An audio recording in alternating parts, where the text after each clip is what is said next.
নমস্কার বন্ধুরা, আজ আমি বানাবো টক ডাল।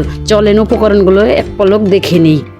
এবার চুলায় হাঁড়ি বসিয়ে পরিমাপ মতো জল দিয়ে দিব। ধুয়ে রাখা ডালগুলো দিয়ে ঢেকে রেখে দেব 10 মিনিটের জন্য। ডাল উতল আসলে ফেনা কেটে ফেলিয়ে কাঁচা লঙ্কাগুলো দিয়ে দিব।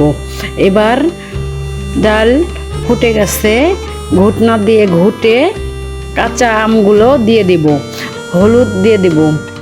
এবার নেড়ে স্বাদ মতো চিনি দিয়ে দেব, দিয়ে আমগুলো সিদ্ধ হওয়া পর্যন্ত ঢেকে রাখবো। আমগুলো নরম হয়ে গেলে নামিয়ে নেব। এবার চুলায় কড়াই বসিয়ে দেব, সাদা তেল দিয়ে দেব, 2 কাঁচা শুকনো লঙ্কা দিয়ে দেব, দিয়ে নাড়াচাড়া করে সরিষা দিয়ে দেব। এই গরমে বন্ধুরা যদি মাছ মাংস ভালো না লাগে, আছেন টক ডাল রেসিপি রেডি করে পরিবেশন করুন। আমার চ্যানেলটি ভালো লাগলে সাবস্ক্রাইব করুন।